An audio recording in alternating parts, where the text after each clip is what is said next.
Marcos 11, 27 al 33.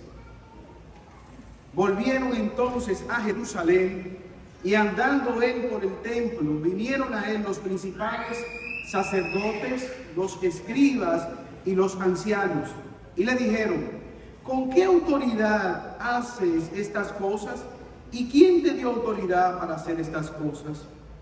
Jesús respondiendo les dijo: os haré yo también una pregunta, respondedme, y os diré con qué autoridad hago estas cosas.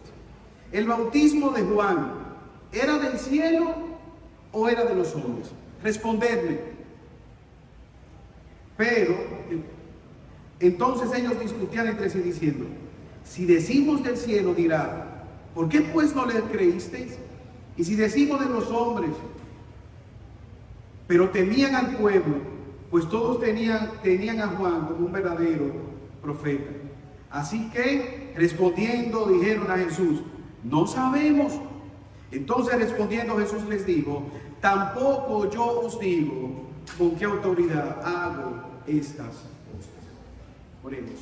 Señor, venimos delante de ti, dándote gracias por tu misericordia, oh Dios. Gracias, Padre, porque tu palabra es fiel y verdadera. Tu palabra se cumple. Y cada día, Señor, tú añades a tu iglesia a los que han de ser salvos.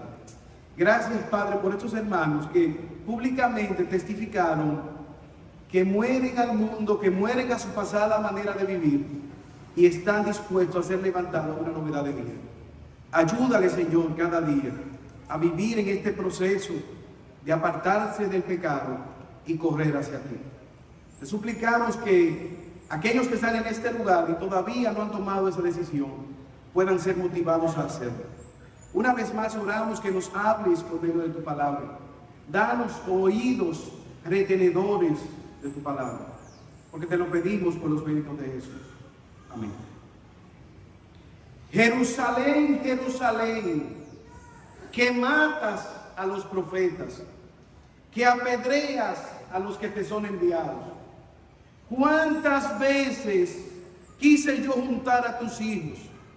¿Cuántas veces quise yo arrugarlos como la gallina arruga a sus polluelos debajo de sus alas?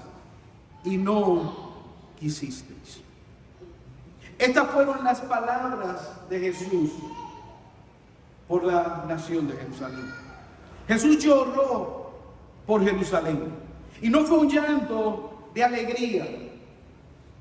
No fue un llanto de júbilo, como el llanto ocurrido en el bautismo que tuvimos en el día de ayer. Fue un llanto de tristeza ante la incredulidad, ante la dureza del corazón de una nación. Dios encarnado se está lamentando de la dureza del corazón de aquella nación. Él sabía lo que había de venir a Jerusalén. Y no solamente una destrucción física, sino una destrucción espiritual, por haber rechazado al Mesías, por haber dado la espalda al llamado constante de Dios al arrepentimiento. Profeta tras profeta era apedreado, profeta tras profeta era rechazado, y Cristo mismo está siendo rechazado. Ahora, hermanos, ese no es el caso solamente de Jerusalén. La incredulidad es una práctica mundial, una práctica que se lleva a cabo con mucha energía. Y a la luz del pasaje que nosotros acabamos de leer, lo que me propongo que podamos ver es que tu rechazo hacia Jesús no es porque Él no sea digno de ser adorado como Dios, sino que tu rechazo hacia Jesús es porque eres un incrédulo. El rechazo hacia Jesús no es por falta de evidencia, es por exceso de incredulidad. Cada vez que tú rechazas a Jesús, lo estás haciendo por incredulidad, no porque Él no ha dado evidencias de que Él merece ser creído y ser adorado. Y he dividido este pasaje en tres encabezados. No quieren someterse a la autoridad de Jesús. Rechazan a Jesús porque no quieren someterse a Jesús. Segundo encabezado, rechazan a Jesús porque niegan examinar de manera exhaustiva y sincera las evidencias sobre Jesús. Y la tercera razón, rechazas a Jesús porque tienes más temor al hombre que a Dios. En el pasaje que nosotros acabamos de leer, los maestros vienen donde Jesús. Él está en el templo, ya él ha limpiado el templo, lo ha purificado, sacando a los vendedores de animales, los cambistas. Y ahora él vuelve a la escena del crimen. Y está en el templo, caminando en el templo, enseñando como uno de los maestros que Jesús es. Pero ahora viene la plana mayor del judaísmo. Vienen a interpelar a Jesús. Y dice el texto que este es uno de los 5 enfrentamientos que Jesús va a tener con ellos. 5 enfrentamientos. Jesús está ya en la semana final de su ministerio en esta tierra. El capítulo 12 nos va a hablar de que Jesús los va a enfrentar, evidenciando su falsa religión. En la parábola de la viña, el capítulo 12, versículo 13 al 17, ellos tratan de encajonar a Jesús o de tenderle una trampa a Jesús, preguntándole si era lícito pagar impuestos al César. Capítulos 18 al 27, versos 18 al 17, les habla sobre el matrimonio y la resurrección. Versículo 28 al 34, ¿cuál es el mayor mandamiento? Y finalmente, si Jesucristo es el Mesías. 5 enfrentamientos que han de tener antes de Jesús ser crucificado. Ahora, lo primero que vemos es que ellos rechazan a Jesús porque simplemente no quieren someterse a su autoridad. Versículo 27. Volvieron entonces a Jerusalén y andando por el templo vinieron a él los principales sacerdotes, los escribas y los ancianos. Y le dijeron: ¿con qué autoridad tú haces estas cosas? ¿Y quién te dio autoridad para hacerlo? Este está representado el Sanedrín, el conjunto de líderes judíos. ¿Quiénes son estos 71 hombres que tienen la máxima autoridad sobre la nación de Israel? Los sacerdotes, que son los gobernantes, los expertos en la ley, y personas ancianos que son líderes influyentes en el Sanedrín. Ahora, a mí me llama la atención que ellos están interpelando a Jesús por la autoridad, pero no reconocen lo que Jesús le había dicho. Jesús le había acusado de que su casa, el templo, debía haber sido una casa de oración, una casa para los gentiles, de llamarles al arrepentimiento. Pero ellos le habían convertido en una cueva de ladrones. Ellos no le dicen a Jesús: ¿por qué tú nos acusas de que hemos hecho negocio en el templo? ¿Por qué tú nos acusas de falsedad? Nosotros no somos ningunos falsos. No, ellos le preguntan a Jesús: ¿quién te dio autoridad para hacer esto? Quizás tratando de avergonzar a Jesús. Quizás tratando a la vez de meter a Jesús en un problema. Porque si Jesús decía que Él es el Mesías y reclamaba su autoridad mesiánica, que de hecho la tiene, entonces podía ser acusado de una persona que está llamando a la revuelta, un revoltoso en el Imperio Romano. Pero hay una segunda posibilidad. Si Jesús dice que es el Mesías, como de hecho lo es, que es el enviado de Dios, que es Dios mismo, ellos tenían una oportunidad para acusarle de que Él es un blasfemo. Entonces ellos quieren tratar de buscar evidencia para matar a Jesús. Ellos entonces vienen: ¿quién te dio la autoridad? Nosotros vemos personas, hermanos, que hacen grandes proezas, quizás escalar el monte Everest, personas que pueden fundar una empresa, empresarios exitosos, hombres de negocios, multimillonarios. Hay otros que han sobrevivido quizás a un divorcio muy fuerte y tienen una experiencia de vida. Otros han sobrevivido a una enfermedad terminal. Entonces esas personas tienen autoridad para hablar sobre el tema. Son lo que nosotros llamamos expertos, que tienen la capacidad de decirnos a nosotros cómo vivir en determinada área. Déjame decirte que Jesús no es cualquier experto. Jesús es Dios encarnado, que tiene la autoridad para decirnos a nosotros, su criatura, cómo nosotros debemos vivir. Él es nuestro creador y por lo tanto Él tiene la patente para decirnos lo que es bueno y lo que es malo. ¿Cuál es el problema? Que después de Génesis 3, después que el hombre y la mujer, primariamente creados, Adán y Eva, desobedecieron, toda la raza humana ha sido imitadores del pecado y han ido en desobediencia a la voluntad de Dios. ¿Quién te ha dado autoridad para decir lo que dices y hacer lo que haces? Es esta la pregunta. Ahora, hermanos, nosotros podemos ver que en muchos países hay presidentes que juran sobre la Biblia. Le ponen una Biblia y ellos vienen y ponen su mano y prometen gobernar de acuerdo a las verdades de este libro. Pero salen de ahí y salen a firmar un decreto en aprobación al aborto. Salen de ahí a firmar un decreto para el derecho igualitario del matrimonio. Ellos dicen someterse a la autoridad de la palabra de Dios, pero solamente en un acto político o en un acto televisado. Tú y yo podemos cometer ese mismo pecado de indiferencia y apatía. Y la pregunta sigue siendo la misma: ¿quién es la autoridad sobre ti? Ahora, hermanos, muchas personas creen que Jesús estaba en una cueva, cumplió 33 años y Él aparece para que lo maten. Nada más lejos de la verdad. Desde su niñez Jesús había evidenciado sabiduría en el templo. ¿Quién es este niño tan sabio? ¿De dónde le ha venido a este niño esta sabiduría? Pero la Biblia nos dice que Él fue creciendo en sabiduría para con Dios y para con los hombres. Pero también ellos habían sido testigos presenciales de primera línea de las enseñanzas de Jesús. Él enseña con autoridad, no como los escribas y los fariseos. Jesús evidenció autoridad sobre el mar, sobre el clima. El viento, Él hablaba y el viento le obedecía.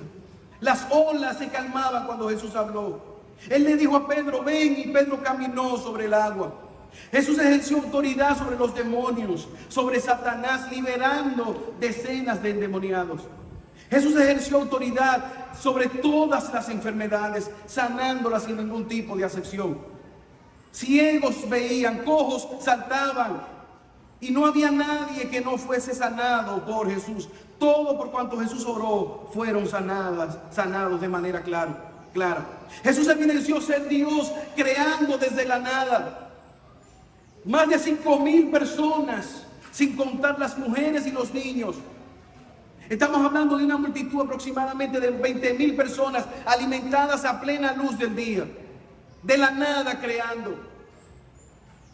Y después repite el milagro con más de 3,000. Jesús se para en la tumba de un hombre llamado Lázaro que hedía y le dice, Lázaro, levántate. Y la gente le dice, no, huele la putrefacción, ya está descompuesto. Jesús le dice, estate tranquila, que te he dicho que si crees, yo soy la resurrección y la vida. Y aquel muerto es levantado como si nada hubiese pasado. Jesús tiene autoridad sobre todo cuanto existe. Pero ¿qué pasó? Que a pesar de eso, a pesar de que Jesús es Dios y conocía sus pensamientos, y ellos daban testimonio de esto, aún así ellos preferían no creer a Jesús, preguntándole, ¿quién te ha dado la autoridad? Ahora, hermanos, si tú estás aquí, tú eres un amigo que nos visita, ¿quién es Jesús para ti? ¿Quién es Jesús para ti? Mucha gente tiene a Jesús como un buen hombre, un Che Guevara religioso que habitó en Jerusalén, una gente, un Papá Noel que cuando tú le oras, Él te da todo lo que tú tienes. ¿Quién es Jesús para ti? Jesús es alguien que ellos se acuerdan en Semana Santa, cuando van camino a clavarlo, o quizás en el nacimiento de diciembre. Si conoces a Jesús, la pregunta es, ¿te sometes tú a la autoridad de Jesús? ¿Estás viviendo tú para la gloria de Jesús? ¿O simplemente te conformas con saber información acerca de Jesús? Estas personas no quieren un aclarando. Ellos están queriendo conocer a Jesús, pero para matar a Jesús. Ya ellos tomaron su veredicto, debemos deshacernos de Jesús. La sociedad quiere un Jesús, pero un Jesús que ellos puedan manejar. Un Jesús que no demanda un cambio de vida. Un Jesús que siempre está de acuerdo con todo lo que ellos hacen. Un Jesús que no interviene en la manera que ellos viven. Pero quizás tú estás aquí y eres creyente. Déjame decirte que quizás tú puedes decir, Dios gobierna mi vida, pero vives la semana como si Dios no existiera. Dios es la fuente de sabiduría, pero al momento de tomar tus decisiones, Dios se entera porque Él sabe todas las cosas, no porque tú se lo has comentado y has buscado su sabiduría. Dios es veraz, pero no leo las escrituras. Dios es sabio, pero no me interesa lo que Él tenga que decirme a mí. Dios es mi amigo, pero al mismo tiempo yo tengo amistad con el mundo, con personas que no aman a Dios, y esos son mis mejores amigos. Aún peor, esas son las personas que yo admiro y quiero parecerme en el mundo. ¿Sabes cuál es el himno nacional del infierno? Sigo siendo el rey. Con dinero y sin dinero, hago siempre lo que quiero, y mi palabra es la ley. Ese es uno de los himnos que se cantan en el infierno. El otro se llama A mi manera, escrito, cantado por ese famoso cantante norteamericano. La pregunta sigue siendo la misma: ¿estás tú sometido a la autoridad de Dios?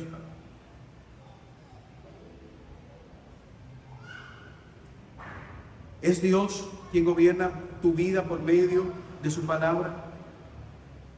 Y esto es interesante porque tú quizás estás aquí, eres padre, y tú demandas que tus hijos te obedezcan. Y quizás los esposos, que sus esposas se sujetan. Y los gobernantes, que los ciudadanos se sometan a ellos.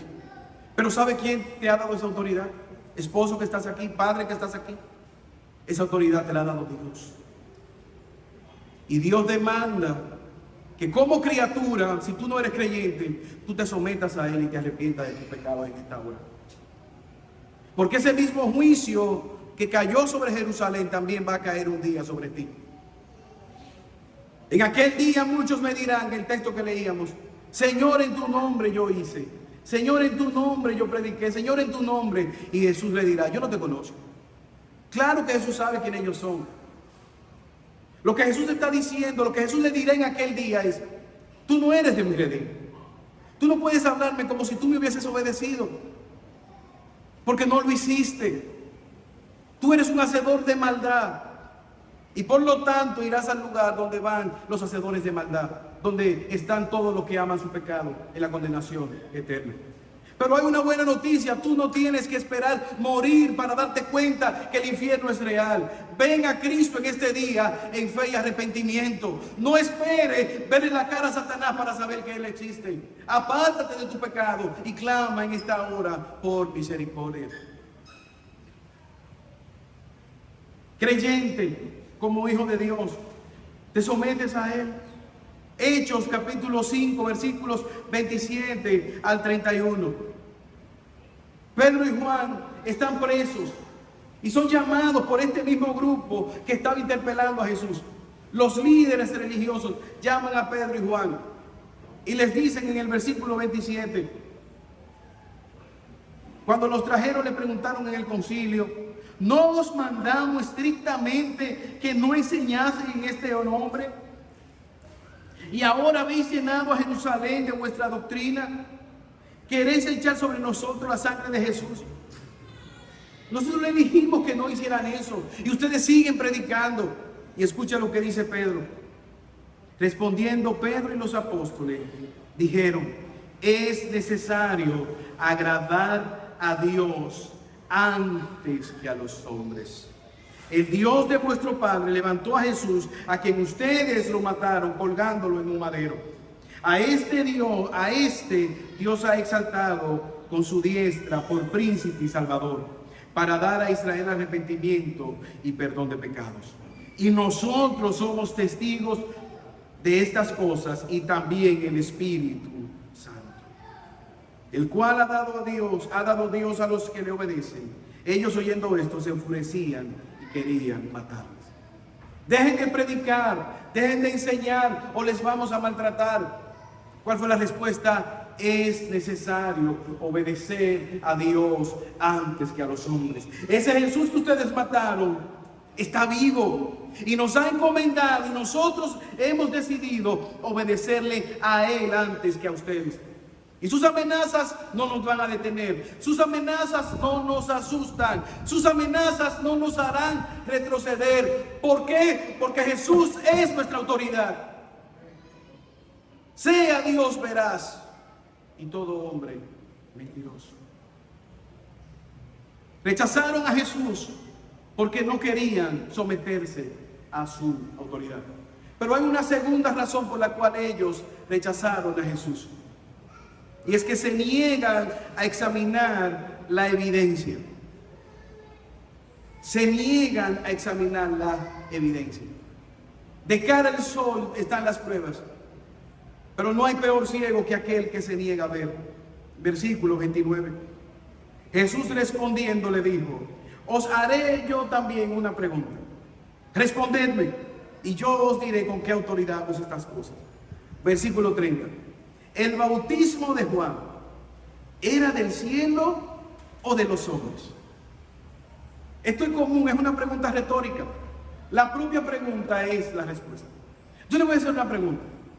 ¿Juan el Bautista vino de parte de Dios o vino de parte de los hombres? Jesús contraataca con una pregunta. Jesús es la sabiduría encarnada. Respuesta número 1, si dicen que es el Mesías, lo empujamos a que muera con los romanos.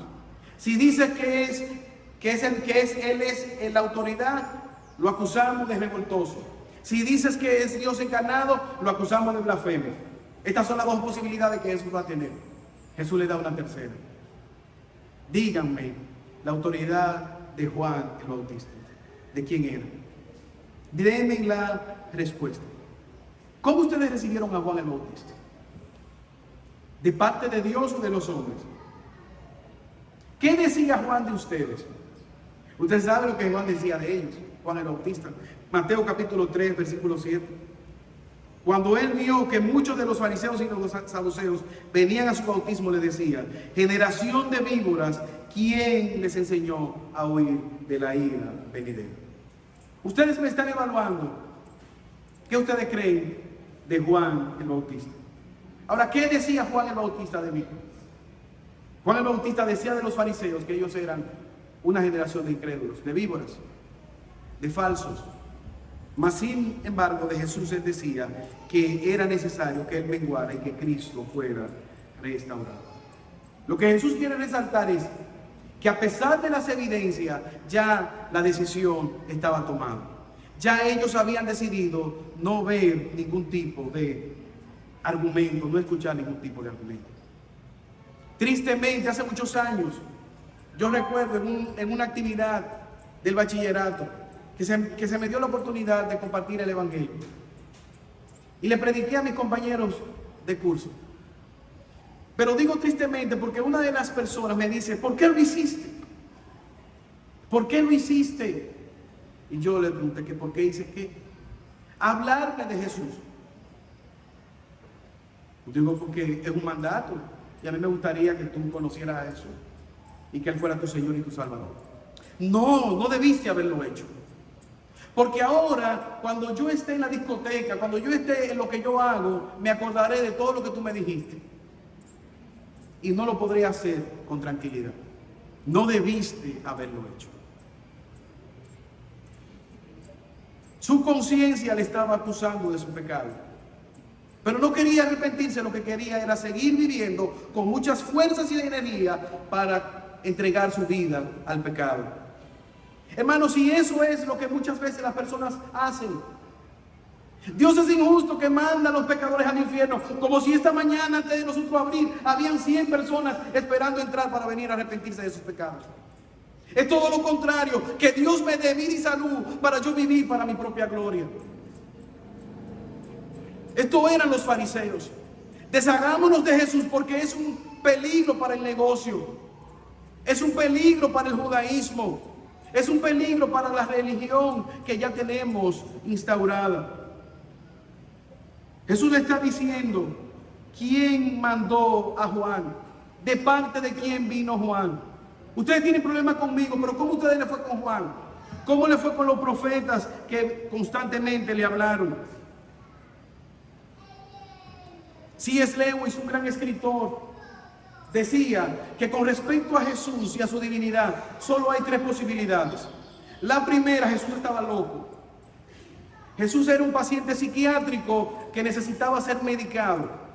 Él era una persona ególatra que se creía ser Dios, una enfermedad psiquiátrica. Él creía ser el creador de todas las cosas y no encontró a nadie que lo medicara. O hay una segunda posibilidad.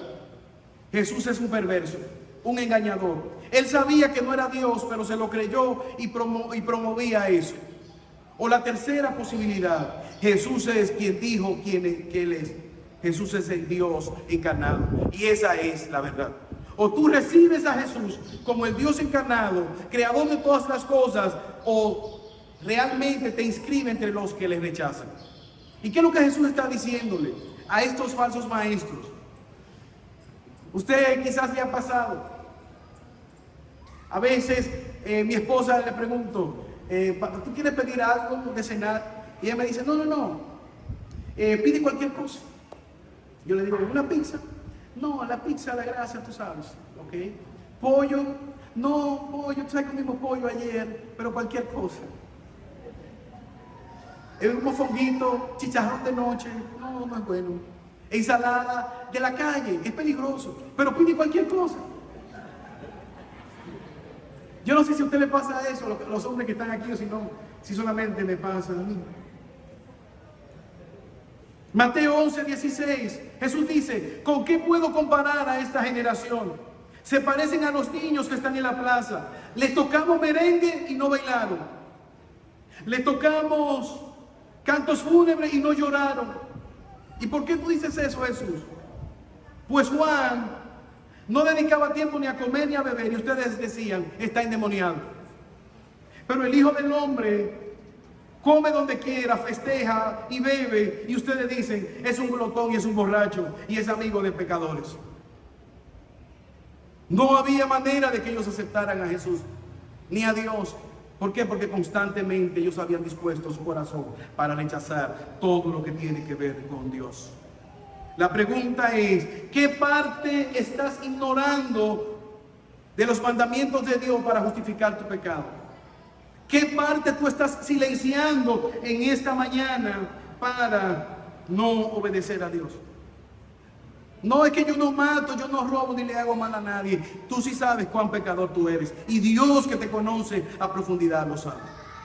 Pero si tú eres un creyente, ¿has examinado las implicaciones de ser discípulos de Jesús? A veces pensamos que nuestras circunstancias particulares son una excusa para no obedecer a Jesús.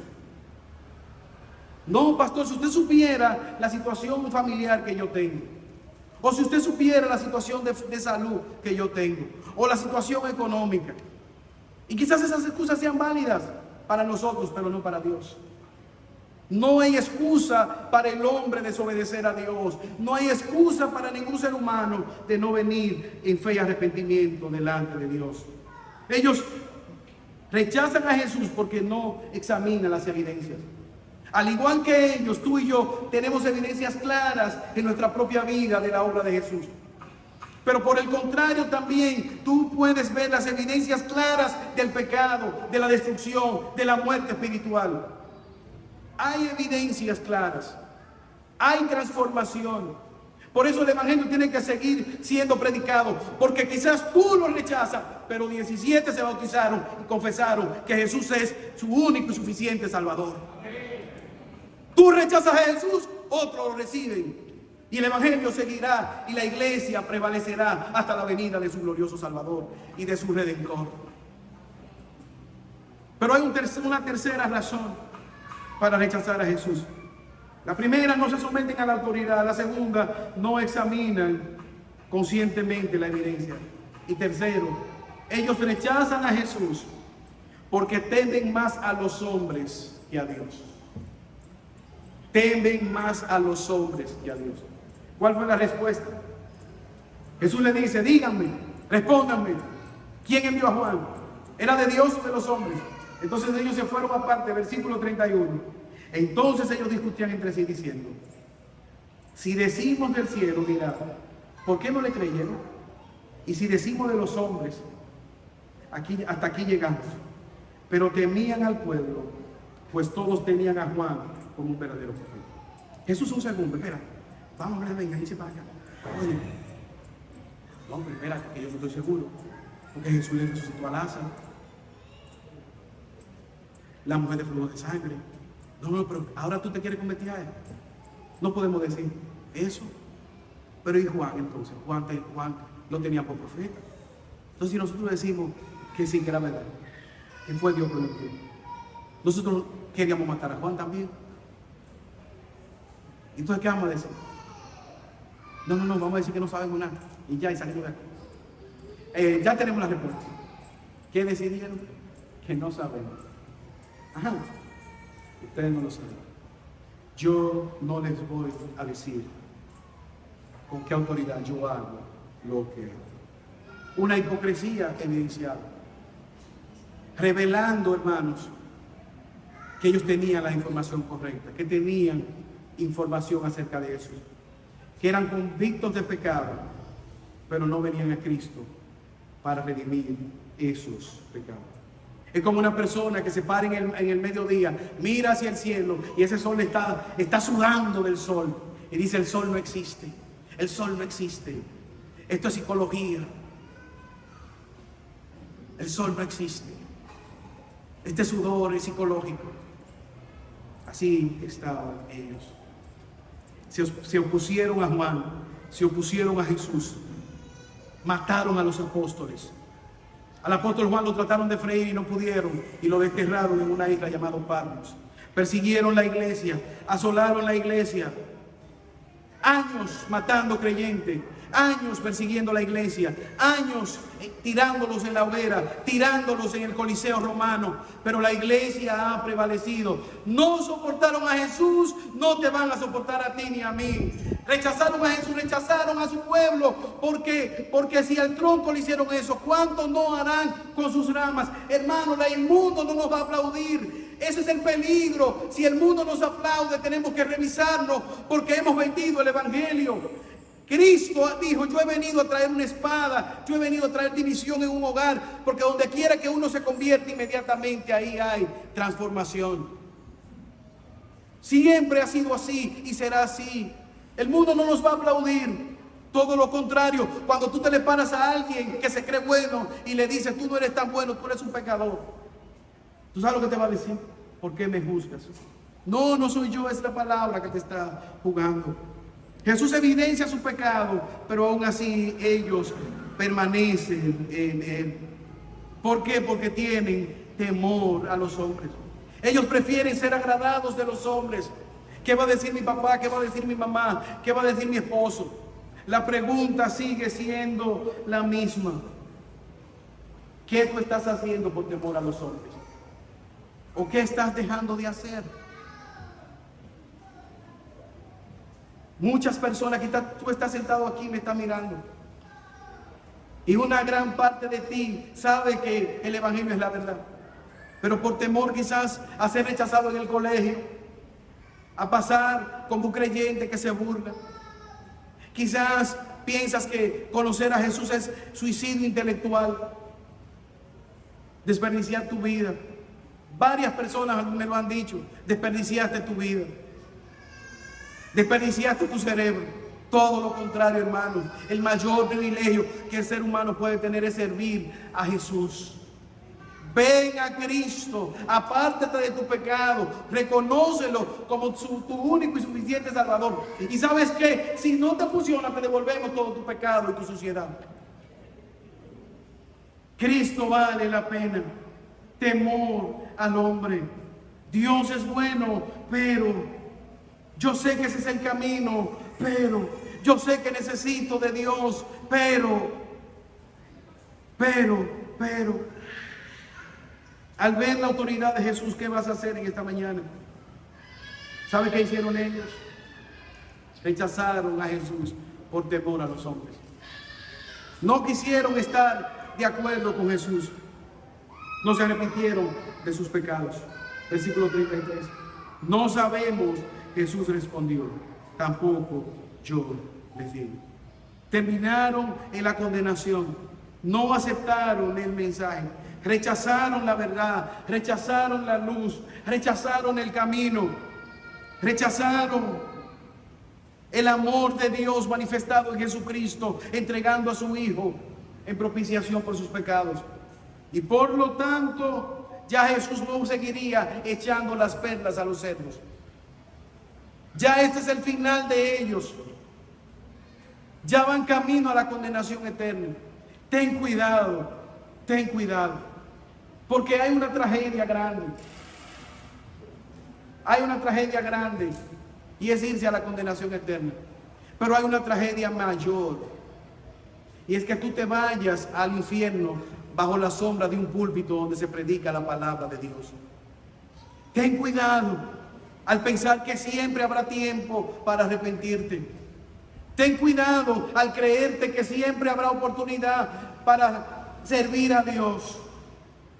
Recuerda la esterilidad de la higuera, aparentando frutos hasta que se topó con Jesús. Y Jesús la maldijo y se secó. Jesús tiene la autoridad para llamarte a ti en esta mañana al arrepentimiento. Jesús tiene la autoridad para llamarnos a nosotros como iglesia a servirle obedientemente, porque Jesús es Dios. Hay una historia narrada en Mateo capítulo 8, versículo 28 al 32, que a mí me llama la atención. Es la historia de los gadarenos. Dos gadarenos, pero hay uno que es más famoso. Un endemoniado que fue liberado. No era cualquier endemoniado. Era uno que nadie podía contener. Rompía las cadenas, andaba en los cementerios, andaba desnudo. Todo el pueblo le tenía temor a aquellos gadarenos. Y se llamaban gadarenos por la ciudad o la región de Gadara. Pero cuando se toparon con Jesús fueron liberados. Y aquellas legiones de demonios fueron a un hato de cerdo que se precipitaron. Estos demonios se lanzaron, estos cerdos, se lanzaron. Y los cuidadores de cerdos fueron a la ciudad y dieron la buena nueva de aquel acontecimiento. El endemoniado estaba bien y los cerdos se suicidaron. Pero me llama la atención cuando la comunidad viene, encuentran al hombre vestido.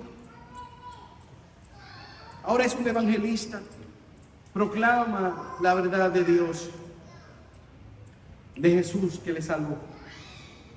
Y esta es la parte que a mí me sorprende. En vez de ellos decirle, quédate con nosotros, gracias por librarnos, gracias por devolver a este hombre a su cabalidad, a sus sentidos, gracias por este poder, enséñanos. A unanimidad dice el texto, todo el pueblo le pidió a Jesús, vete de nuestra región, sal de aquí ahora, no queremos nada contigo. A pesar de ver la evidencia del poder de Jesús, a pesar de ver la autoridad de Jesús sanando, libertando y enseñando a este gadareno, ellos le dijeron, vete de nosotros. Ayer en el bautismo, uno de los testimonios que más me impactó fue el de un joven que él dijo, un día yo estaba sentado escuchando un sermón y en el sermón se habló de Herodes, que a Herodes le encantaba la predicación de Juan el Bautista, pero no se arrepentía de sus pecados. Él no lo quería matar por temor al pueblo, pero le encantaba que Juan le predicara.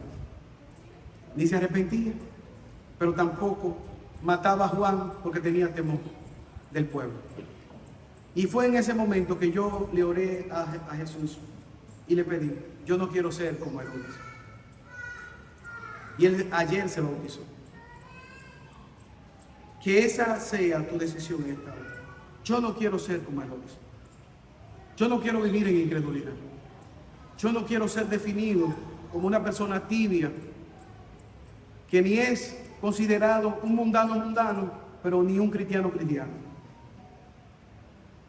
Que cuando alguien te vea, y fulano, bueno, él no es allá, pero ni acá.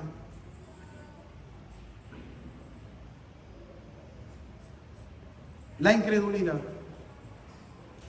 es un pecado delante de Dios. Hermanos, que en esta mañana Dios nos ayude a poder reflexionar profundamente. Porque el rechazar a Jesús es la evidencia de que no es por falta de pruebas, sino por exceso de incredulidad. Que este no sea tu caso, que tú no rechaces someterte a la autoridad de Jesús. Que tú no rechaces a Jesús por no evidenciar o evaluar las evidencias acerca de su poder y su divinidad. Y que esta mañana tú no rechaces a Jesús por temor a los hombres. Oremos. Señor, gracias, Padre. Gracias por tu amor y por tu misericordia. Ayúdanos, oh Señor, a reflexionar en esta palabra, en esta verdad, Señor. Ayúdanos cada día. Líbranos, oh Señor, de la incredulidad. Acércanos, oh Dios, a tu palabra, con el deseo de obedecerla, porque te lo pedimos por los méritos de Jesús. Amén. Yo le guardo.